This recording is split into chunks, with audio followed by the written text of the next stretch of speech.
નમસ્કાર દર્શક મિત્રો, ખેડાનું ગૌરવ ન્યૂઝ ચેનલમાં હું મેઘા અગ્રવાલ આપનું હાર્દિક સ્વાગત કરું છું। આપ જોઈ રહ્યા છો ખેડાનું ગૌરવ। જોઈએ આજના સમાચાર વિગતવાર।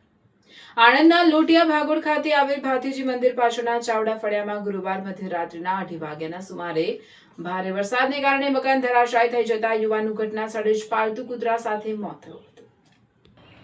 પ્રાપ્ત વિગતો અનુસાર ગુરુવાર મધ્યરાત્રિના 12 વાગ્યા બાદ આણંદમાં ધોધમાર વરસાદ શરૂ થઈ જવા પામ્યો હતો। દરમિયાન રાત્રે 2:30 વાગ્યાના અરસામાં લોટિયા ભાગોળ ખાતે આવેલા ચાવડા ફળિયાનું એક કાચું મકાન તૂટવાની શરૂઆત થતાં જ ઘરમાં સૂઈ રહેલા તમામ સભ્યો બહાર નીકળી ગયા હતા। જોકે જયરાજસિંહ ચાવડા પોતાના પાળેલા કૂતરાને લેવા પરત અંદર જતા જ મકાનની છત તૂટીને તેના પર દબાઈ જવા પામ્યો હતો। ઘટનાની જાણ આણંદના ફાયર બ્રિગેડને જાણ કરાતા બચાવ કામગીરી હાથ ધરી હતી। જોકે કાટમાળ હટાવે તે પહેલા જ તેનું મોત થઈ ચૂક્યું હતું। તેની સાથે સાથે પાળેલા કૂતરાનું પણ મોત થયું હતું। મકાન ધરાશાયી થતાં બાજુમાં આવેલા 2 મકાનોને પણ નુકસાન થવા પામ્યું હતું। આ બંને મકાનોના કેટલાક ભાગ પણ તૂટી જવા પામ્યા હોવા જાણવા મળ્યું છે। રિપોર્ટર હિતેશભાઈ વાણંદ, આણંદ। ખેડાનું ગૌરવ આણંદ જિલ્લામાં આજે આપણે લોટિયા ભાગોળ ખાતે એક દુઃખદ ઘટના બની છે। આ જે મકાન જોઈ રહ્યા છો તે શુક્રવારની રાત્રે ગરકાવ થઈ ગયું છે અને તેમાં 22 વર્ષનો એક નવજુવાન યુવાન મરણ થઈ ગયું છે એનું, અને તેના મા બાપ પણ આપણી પાસે અત્યારે હાજર છે, તો આપણે તેમને મુલાકાત કરીશું।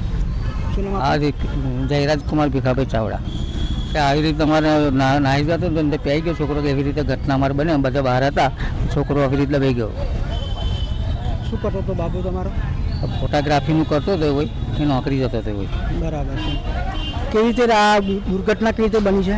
આ તો બધા નીકળી ગયા, હવે કયા ટાઈમે પી ગયો એ ખબર ના પડી, એટલે આવી રીતે બધું પડી ગયું એની પર।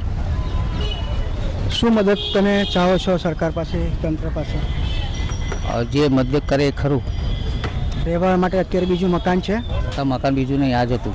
અત્યારે તમે ક્યાં રહો છો? અત્યારે અમે ફ્લેટમાં રહી ગયા હતા તો। બરાબર છે બેન, તમે પણ આવો બતાવો।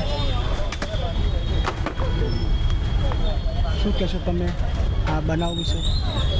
અમે સાહેબ